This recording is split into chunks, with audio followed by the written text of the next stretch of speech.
You've confronted crime power before in the form of the mafia when you were Attorney General. You've dealt with having significant power as Mayor of New York during one of the most significant periods in New York's history. And now we're discussing how power has become this new utensil, this new weapon.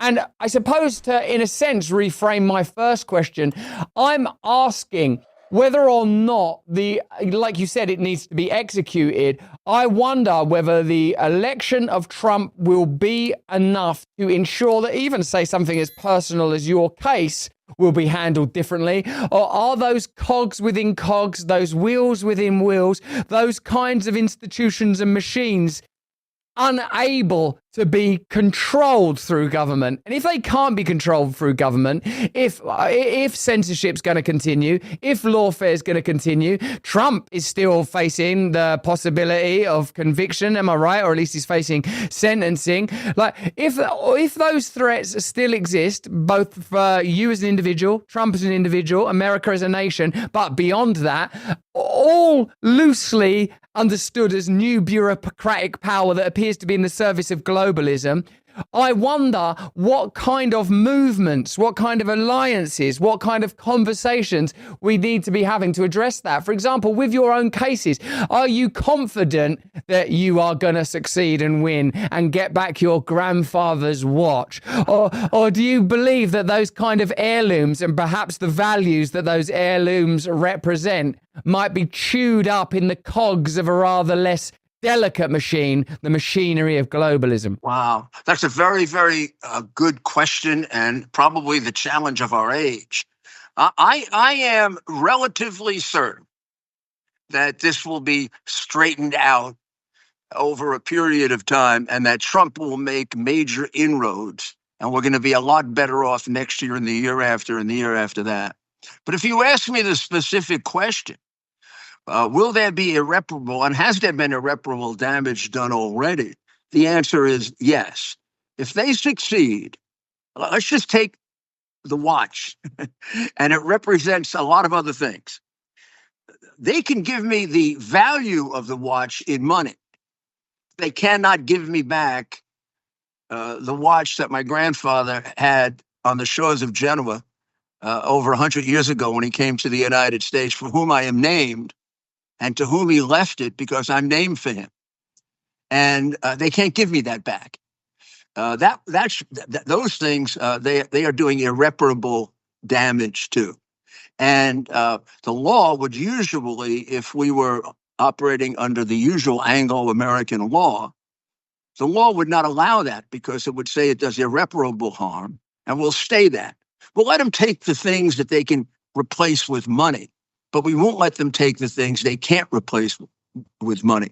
Unfortunately, we have a judge who has been an activist, a left-wing Democrat all of his life, and allowed me no exemptions.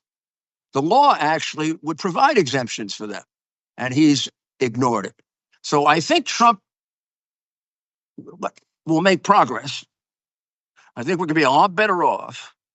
There will be, you can never give back to Steve Bannon the 4 months of his life that they took, completely unjustifiably. You can't give back to the people that were in Roger Stone's house the shock and the trauma of having soldiers invade his house, FBI agents disguised as soldiers with machine guns, and CNN being brought in to film this farce. You can't bring back what the Attorney General has done to a 71-year-old woman for merely protesting abortion. She didn't touch anybody. She didn't hurt anybody. She's spending 14 months in jail. And you're not going to restore the couple of hundred people that they put in conditions worse than Guantanamo for January 6th, where, yes, there were some that deserved punishment, but none of them deserved that kind of punishment. And some of them didn't deserve punishment at all. And we still have an outstanding murder case that hasn't even been addressed, and that's Ashley Babbitt. I mean, she was killed under circumstances that I can tell you, as a person who has prosecuted homicide cases and had that reviewed from day one, because I had that on day one by experienced homicide detectives. That's a first-degree homicide charge. This woman was a 5'2" woman who was unarmed. There were anywhere near a dozen to 16 police around who easily could have restrained her.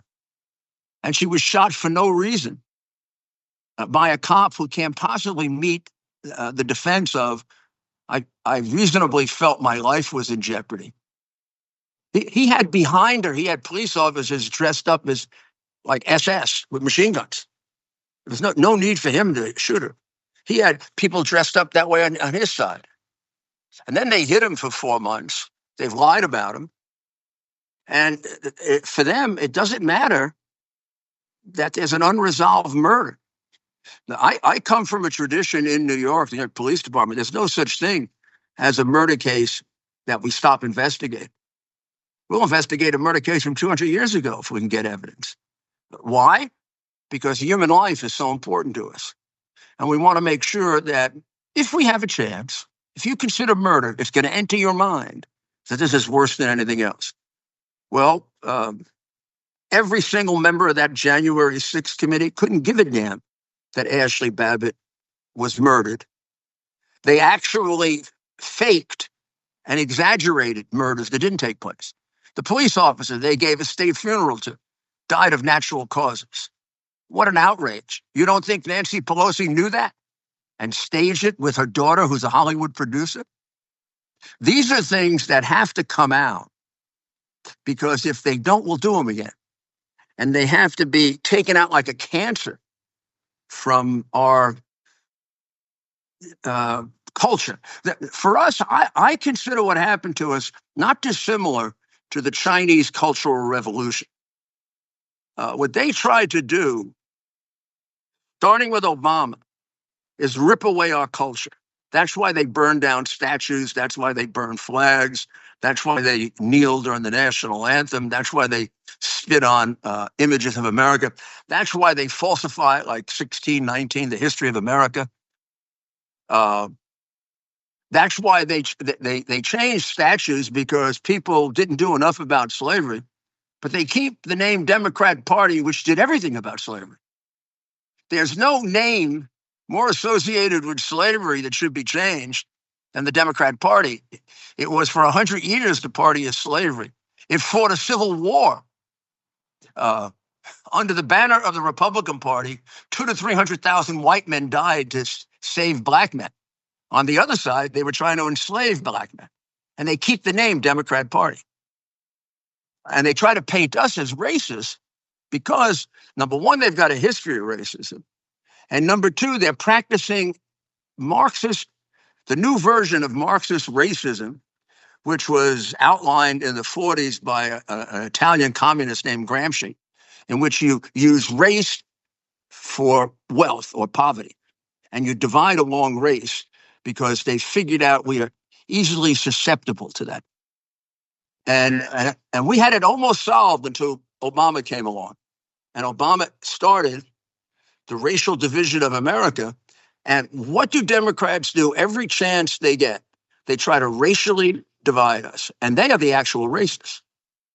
Let's be honest, most K-Cup pods are serving you mouldy, pesticide-laden rubbish. Chains like Dunkin', they're stinking the place out with their stale coffee and expecting you to say cheers. 1775 Coffee makes sure you don't have to drink a chemical soup when you want a caffeine lift. 1775 Coffee steps in to slap the mediocrity right out of the competition. Their K-Cup pods are filled with single origin, high-altitude beans, hand-picked by people who know what flavour actually is. It's coffee that will slap your brain fast awake. Faster, in fact, than a government scandal. Who doesn't need an injection of this new caffeine inflection? Kamala Biden? Get this stuff down you. You've got a choice of medium roast, dark roast and mushroom blend. Yeah, actual mushrooms like lion's mane and reishi to boost your brain power as well as giving you an immediate lift. Because let's be honest, if your coffee isn't strong enough to overthrow a small government, what's the point? This coffee is for people who don't want a participation trophy. This is coffee for winners. Go to 1775coffee.com, grab your 24-pack and tell Corporate Coffee to take a hike. That's go to 1775coffee.com, grab your 24-pack and tell corporate coffee to take a hike. Caffeine that will help you overthrow the powerful. Hey, thanks for watching. If you want to see more uncensored content where free speech can flourish, join our live stream. Click the link right here to watch the next video if you want to, or become a member of a growing movement. Download the Rumble app and you'll be informed every time we make a new piece of content. Stay free.